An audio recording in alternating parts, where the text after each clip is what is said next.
जय श्रीमन नारायण गुरुजी। जय श्रीमन नारायण। कैसे हो गुरुजी आप? कृपा है। गुरुजी मेरे ना 2-3 क्वेश्चंस हैं गुरुजी, और मैं बहुत उलझी हुई हूँ उनसे, कुछ समझ में नहीं आ रहा गुरुजी। बताओ। तो मैं ज्यादा टाइम नहीं लूंगी गुरुजी आपका। गुरुजी सबसे पहले मेरा ये धर्म बड़ा है या कर्म? धर्म बड़ा है, धर्म के अकॉर्डिंग, धर्म के हिसाब से कर्म होना चाहिए। अच्छा। गुरुजी मेरे ना मैं कुछ टाइम से ना लगातार कंटिन्यू हर महीने वृंदावन आती थी गुरुजी। अब मेरे ना गुरुजी 2 भाई हैं, और वो ना एक तो सबसे पहले ना गुरुजी सब चीज में कर्म को सर्वश्रेष्ठ मानते हैं, धर्म को नहीं। अब कहते हैं कि नहीं, वृंदावन जाने की क्या जरूरत है, उधर पैसे बर्बाद करने से क्या फायदा। हाँ, जितने वृंदावन जाकर पैसे बर्बाद करते हैं उतना किसी जरूरतमंद को या किसी गरीब लोगों को मदद कर दे, उससे तेरा जाने से लगेगा, लेकिन वृंदावन जाकर क्या पाएगी। और वो कहते हैं वो लोग करते हैं मदद जरूरतमंदों की कि केवल कहती बस हैं। वो जैसे गुरुजी जैसे भंडारे वगैरह होते हैं इन सब में दे देते हैं, जैसे किसी की आए हैं वो आए हैं। नहीं गुरुजी वो नहीं, वो उन्हें मैंने बताया भी नहीं है गुरुजी कि मैं भी आ रही हूँ। कि यदि धर्म को आप नहीं मानोगे, कर्म को बड़ा मानोगे, तो कर्म तो कसाई भी कर रहा है गाय काटने का। कर्म तो धरती पे सब कर रहे हैं। ये कहते नहीं, वो तो उसका कर्म है ना, वो मजबूर है। नहीं नहीं, वो ये धर्म नाम की चीज जो है उनको समझाना। अच्छा, उनसे पूछना कि तुम जो व्यवहार, उनकी शादी हो गई? हाँ गुरुजी। उनसे पूछना कि जो व्यवहार तुम अपनी पत्नी के साथ करते हो, क्या वही व्यवहार तुम अपनी माँ के साथ कर सकते हो? पूछना उनसे। उनसे पूछना कि तुम्हें किसने रोका है। स्त्री तो तुम्हारी माँ भी है, हाँ। और स्त्री तो तुम्हारी पत्नी भी है, दोनों ही औरत है, लेकिन तुम्हें पता है कि ये माँ है, इसके साथ कैसा व्यवहार करें, इसके साथ पत्नी है तो कैसा व्यवहार करें। ये जो पत्नी और माँ में जो फर्क है, हाँ। और दोनों से व्यवहार कैसे करना है, यही बताता है धर्म। यदि धर्म मर जाएगा तो पत्नी और माँ में अंतर क्या रह जाएगा। और धर्म जब तक जिंदा है तब तक ये लाइन जिंदा है कि नहीं, ये माँ है और ये पत्नी है। तो गुरुजी मेरा कहना ये है इसलिए कि धर्म से बड़ा कुछ नहीं है बेटा। ठीक है गुरुजी। गुरुजी मेरा कहना मतलब ये है कि वो कहते हैं कि मतलब कर्म करो, मतलब यात्रा वगैरह करने की जरूरत नहीं है। कर्म तो करना ही चाहिए, पर कौन सा कर्म? शराबी शराब पी रहा है वो कहते हैं कि वृंदावन जाकर बर्बाद करने से क्या फायदा, पैसे कोई हर बात बार नहीं, जाती जब है। तक वो सत्संग नहीं, वृंदावन उनकी समझ के परे है। हाँ मैंने बोला है गुरुजी, मैंने बोला वो कि अभी पैसों का विषय नहीं है, अज्ञान की चरम सीमा पर हैं, इसलिए अभी कुछ समझ नहीं आएगा।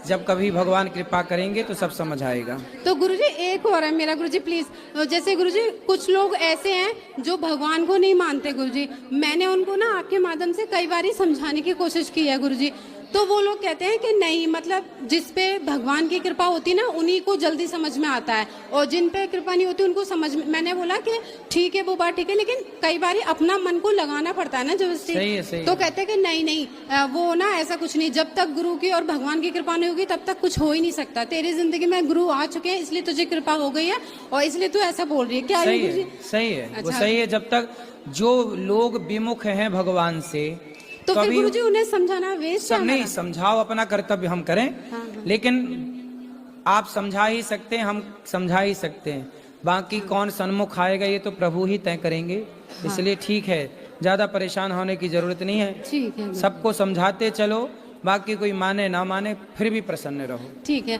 गुरुजी। एक और है गुरुजी, मेरी ना सास आई है मेरे साथ में, उनका बहुत मन था गुरुजी के अन्न क्षेत्र करवाने के लिए, उनकी बहुत ज्यादा मन था। हाँ। पर वो गुरुजी इस लायक मतलब नहीं है कि वो ज्यादा पैसों से कोई बात नहीं, मुट्ठी भर नमक देने लायक है। अपनी तरफ से 500 रुपए देना चाहती है। बहुत है, इससे बहुत सारा नमक आएगा, बहुत रोटियां बन जाएंगी। हाँ तो गुरुजी ये अन्न क्षेत्र में ही करवाना है। अच्छा गुरुजी एक चीज और गुरुजी, जैसे प्रेमानंद जी महाराज जी कहते हैं कि गुरुजी की एक चीज जरूर होनी चाहिए, तो मैं गुरुजी दुपट्टा नहीं मांगूंगी आपको क्योंकि सेट खराब हो जाएगा। तो गुरुजी प्लीज मैं आपसे विनती रिक्वेस्ट करती हूँ, मुझे कोई भी एक चीज, फूल वगैरह कोई भी चीज दे देते। हम दे रहे हैं आपको। बोलो श्रीमन नारायण। श्रीमन नारायण, ये नाम दे रहे हैं भगवान का, इसी का जाप करो।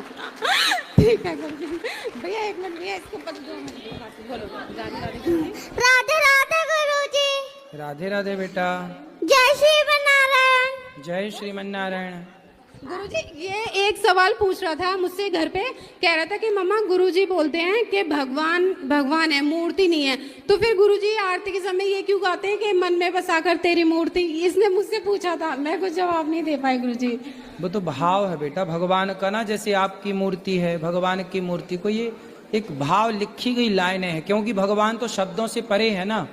भगवान शब्दों से परे हैं, लेकिन भगवान तक पहुंचने के लिए शब्द सहयोगी हैं। ईश्वर तो हर शब्द से परे है, लेकिन ये शब्द सहयोगी हैं, इसलिए शब्दों का प्रयोग करना पड़ता है। जी राधे राधे गुरु जी। जी मेरा नाम प्रीति है, मैं दिल्ली से आई हूँ मम्मी के साथ। सबसे पहले तो मैंने आपका आश्रम पिछली बार पूरा विजिट किया था, जो भी आपका गौरी गोपाल आश्रम है, वृद्धाश्रम है, तो उसके लिए मतलब मुझे इतना अच्छा लगा कि आप इतनी सी उम्र में, ऑल्दो ठीक आप बहुत ज़्यादा उम्र के नहीं हैं, लेकिन आप जो कर रहे हैं वो सच में बहुत काबिल तारीफ़ है।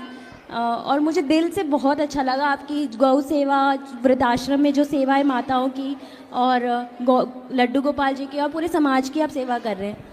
और पहले तो ये मुझे कहना था, और दूसरा मेरे 2 क्वेश्चन है।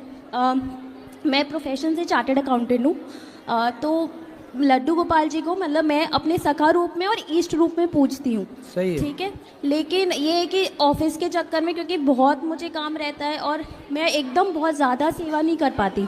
मैं दिल से उन्हें पूरा दिन उनका नाम लेती हूँ, पूरा दिन याद करती हूँ, लेकिन मैं सेवा नहीं कर पाती ज़्यादा। कोई बात नहीं, और मुझे ऐसा लगता भगवान है, से प्रेम करना ही उनकी भक्ति है, उनकी सेवा है। और मुझे ऐसा लगता है कि जैसे हम लोग कई बार हम प्याज खा लेते हैं, लहसुन खा लेते हैं, तो कोई बात नहीं, ना खाओ तो देखो तामसी है इसलिए नहीं खाते, बाकी इसको खाना कोई पाप आप नहीं है। ये तो भगवान जी को भोग नहीं लगता।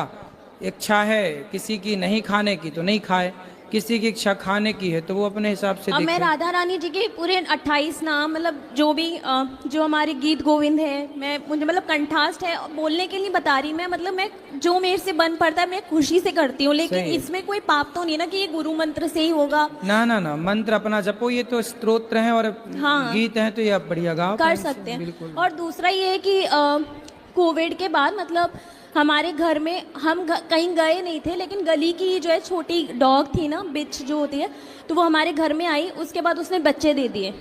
हालांकि हमारे घर में लड्डू गोपाल जी की सेवा होती है, और उनके आने के बाद ही मतलब एक महीने या 1 साल के बाद ही डॉग भी आ गया था घर में, उसने बच्चे भी दे दिए, उसके 7 बच्चे हुए थे, तो हमने सब अडॉप्ट करवा दिए, अच्छे घर में भेज दिए। लेकिन एक जो है हमने रख लिया था, और उस 2 महीने बाद ही वो बच्चा अपाहिज भी हो गया, पैरालाइज हो गया, वो चल नहीं पाती है एक पैर से। तो अब हम कुत्ते की भी सेवा करते हैं, लेकिन लोग बोलते हैं कि अगर आपने कुत्ता पाला है तो, और आप लड्डू गोपाल जी की भी सेवा कर रहे हो, तो भगवान स्वीकार नहीं कर रहे। लेकिन हमने किसी स्वार्थ से नहीं पाला, हम खरीद के नहीं लाए, ना हम इन चीज़ों में हैं, लेकिन अपने आप वो आया जानवर तो हम उसकी सेवा करते हैं और खिलाते पिलाते हैं। और झूठ नहीं बोलूँगी, जैसे जो डॉग फूड आता है ड्राई, हम वो भी मंगा लेते हैं, लेकिन ये है कि भगवान का रूम अलग है, मंदिर पूजा पाठ अलग होता है, उसको अलग रखते हैं, लेकिन सेवा करते तो उसमें कुछ गलत तो नहीं है ना कि हमें पाप लग रहा है जब हमने कुत्ता पाल लिया। मुझे ऐसा लगता है मेरे लड्डू ने ना खुद मेरे लिए कुत्ता भेजा है, क्योंकि मैं ना बहुत रोगों से पीड़ित थी और मेरे राहु काल वगैरह भी चल रहा था।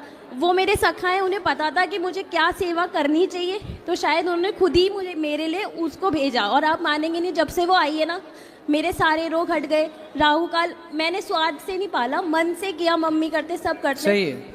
लेकिन इसमें गलती नहीं है ना, दोष थोड़ी है कि मैं दूषित हूँ, मैं जानती हूँ कि मैं कुत्ते की सेवा करने से जीवन में जो कुछ ग्रहों का दोष होता है वह दोष समाप्त होता है। इसलिए हमारे यहाँ अंतिम रोटी कुत्ते की निकाली जाती है सबके घर में। हम लोग कुत्ते का भी सम्मान करते हैं, गाय की रोटी, कुत्ते की रोटी डालते हैं। कुत्ते को रोटी जरूर देना चाहिए, सबको देना चाहिए, हर जीव की सेवा करनी चाहिए। पर ऐसा होता है ना, जैसे हम गाय को अंदर रखें, कुत्ते को बाहर रखें। हो क्या रहा है, आप अपनी जगह सही हो, लेकिन कुछ लोग क्या करते हैं, कुत्ते बेड में सो रहे हैं। कुत्ते लोग आजकल कुछ लोग तो अपना मुंह तक चटवाते हैं कुत्तों से, है ना। ये तो नहीं होता। तो ये सब क्या है कि गाय हमारी माता है, गाय को रखा जाए घर के भीतर। अब लोगों ने गाय को कर दिया बाहर। गाय के प्रति इतनी श्रद्धा नहीं है जितनी लोगों के भीतर कुत्ते के प्रति है। आज लोग जितना कुत्तों के बारे में सोच रहे हैं, इतना गौ माता के बारे में सोचने लगे हैं, तो गौ हत्या बंद हो जाए। हाँ, आपकी बात सही है। मेरा बस यही है कि लोग जैसे कोई भी हमारे कुत्ते गली का को भी देखता रोटी है। दो। हाँ जी। हमने कभी, हमारे शास्त्रों ने कभी कहाँ मना किया कुत्ता। हम तो सांप को भी दूध पिलाते हैं नाग पंचमी के दिन, हम सनातनी हैं। लेकिन कुछ मर्यादाएं हैं कि घर के भीतर कौन रहेगा, घर के बाहर कौन रहेगा। तो जो चीज़ जहाँ की है वहीं अच्छी लगती है। कुत्ता गली में अच्छा लगता है, बाहर अच्छा लगता है, द्वार पर। वो कुत्ता का घर के भीतर होना शास्त्रोक्त दोष तो है। अच्छा।